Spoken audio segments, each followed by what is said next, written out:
Hey, how are you guys? This is Charity Gibson coming to you, talking today a little bit about the promotional products industry.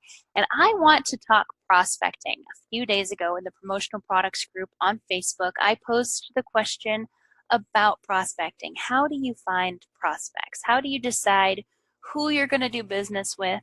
Once you decide who you're going to do business with, how do you go about finding those people and getting to the right place and talking to the right clients? And so I just wanted to talk a little bit about this. Some of the information that came about on that post was pretty interesting. There were some people that said when different cars or trucks drive by with vehicle wraps, they'll snap a picture or jot a note down with that phone number and call.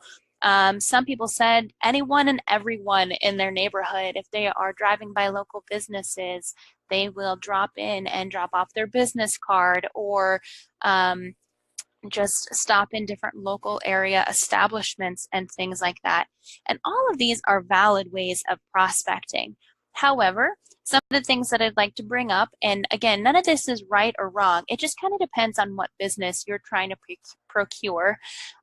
One of the things that somebody said to me when I was younger in this business is you can chase rabbits or you can chase elephants. And oftentimes the amount of work that you put into these accounts is the same, but one will give you a much bigger return than the other. And also this could also be said of the way that you're prospecting. There's obviously different ways of going about finding new customers, and I think that different ways of doing things obviously produce different returns. But one of the things I kind of wanted to just mention is if you're looking for a way to build your business quickly, that requires working a little bit more efficiently. So rather than going out and driving around town trying to locate businesses to work with, one of the first tips that I would give you if you're into this kind of prospecting is to take a minute and before you drive anywhere, write down the list of the top 10 people either in your community or in the country that you would like to do business with and figure out why you want to work with them. Are you interested in the same kinds of things that they are interested in? Do you guys share a similar corporate culture? Do you have the same values? Remember, you're going to be working with these people on a daily, weekly, monthly, yearly basis, and you want to make sure that they jive with you, right? You hear Seth Godin talking about tribe all of the time. And there's a reason for this. We want to wake up in the morning and we want to be excited to go to work, and we want to be excited about the people that we're going to be working with. And so when you're making this top 10 list of target accounts that you want to prospect, um, their corporate culture should really be part of the evaluation, whether or not you're going to continue to prospect to them and whether or not you would enjoy working with them should you get that account in the future. So that's one, and that's huge, and that's a very, very key component in this prospecting game. The second thing that I would say is that you also have to be cognizant about knowing this client's industry as well or better as they do. And so if you have clients or the people that you're prospecting in all different areas, I would be really, really conscious about how well you're going to be able to dive in and know this person's business. Why is knowing their business important? One of the biggest things, and I learned this from Mark Graham, is that you should know your client's business as good or better than they know it themselves because you're helping them market in that industry. And if you're saying that you're going to help them stand out from their competitors, how are you going to do that if you don't know who their competitors are? How are you going to do that if you don't know how their competitors are doing business or what type of promotional products they're using or what kind of direct mail campaigns they're doing? If you don't know the message that needs to be told, the competitors in the space and how all of these people are doing business, then you don't have a leg to stand on telling your clients that you can help them stand out in this arena. So that's the second thing is if you hear that whole cliche niches make riches thing, it's primarily true for that reason. You need to know this client, know their competitors, know their business inside and out so you can know what pain points they're dealing with, different demographics and industries. You might not be able to do that as efficiently or as it's needed, as much as it's potentially needed. So that's a big thing. And then I'm Switzerland, so hear me as I go forward on this last point that I want to make. I am completely neutral on this, but I just want to point this out to you. In this group on Facebook a lot, and also in my travels and all the consulting that I do, I hear so many people say that these giant online competitors are are stealing your customers, or they're stealing your customers' information, and then now after you're putting an order in, they're marketing to these people. I have 2 points to make about this. One, some of these huge online competitors send out sample kits all the time. And guess what? When you guys have a client that's loyal to you and they get that in the mail, they call you and say, can you get this for me? And so while it's not necessarily in your eyes a great thing that they're being marketed to, because we don't necessarily want our clients getting information from other potential competitors, it's a great thing for you because that's money that you didn't have to spend on a self promo. That's something that went out to your customer almost on your behalf, and because you have done such a great job of building a relationship with that person, instead of going to the person that sent it to them, they came back to you. So that's huge. Don't always see those as a negative thing. Use it as a positive. And if you are marketing to your clients and telling them, hey, if anything comes to you, if you see it, I can get that too, and you're providing them with amazing service and solving all of their problems, they're not going to have any reason or desire to go anywhere else but to come to you. So that's one. The second thing I will say is, so hear me out on this one. Small to mid-sized businesses prospect to their potential clients so much differently than these large businesses. Just a minute ago, I talked to you about those big mass direct mailings that they do. How do they get that information? And this is key, so listen to me when I say this. Those clients are being marketed to by these huge corporations because big companies don't prospect by driving down a street and taking a picture of a car, or being in a BNI group or a local chamber networking group. They don't prospect to these clients by walking into their neighborhood supermarket and talking to Sally insurance agent on row 2 while they're talking about their bread choices. Big companies prospect very intelligently. And there's 2 words that go along with this. It's called big data. And if you're familiar with big data, obviously there's different ways of explaining this, but for the common mass here of people, basically it's a way of collecting data and then obviously using that and applying it in a business setting. And that's what these big, massive online companies do.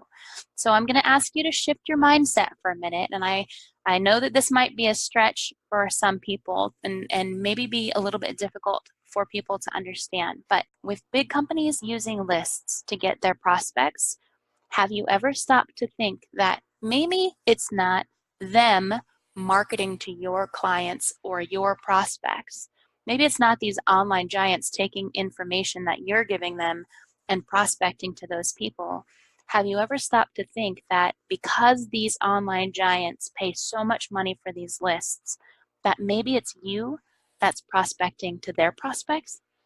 Because hear me out, your biggest client is somebody else's top prospect, but your top prospect is somebody else's biggest client. So this is just something that definitely requires a mindset shift and some open-minded thinking. But let me tell you about a list. These lists are not, oh, it's a company name, something that you could get on Google with just their phone number. These lists, people are paying tens and thousands of dollars for these lists. These lists contain names, addresses, department heads, the correct contacts, email addresses, marketing budget numbers, and annual salary information, any demographic you could possibly want to find information on. These lists supply all of that. So hear me when I say that whatever information that you think you have about this company that you're doing business with, the company that is the online, these mega marketers have access and have in their hands more information than you could ever possibly dream of having, and there's nothing that you could give to them that they don't already have or have access to on their own. So I am Switzerland. I cannot speak to the ethics of different companies that are mentioned all the time.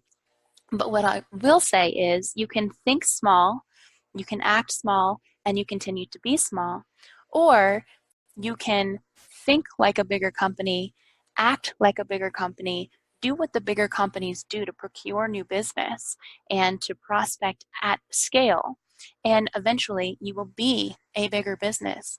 It's just the actions that we take on a daily basis and how we go about implementing systems and processes and repeat those systems and processes daily that determine our overall success, whether it be in this industry or any industry that we might choose to play in now or in the future. So just again, some food for thought for you on those couple topics. So again, prospecting, how you do it is totally up to you. Just think about the goals that you have in mind. Are you going to move forward? Do you want to grow your business? Do you want to be, double the size you are now? If that's the case, what you're doing may or may not work.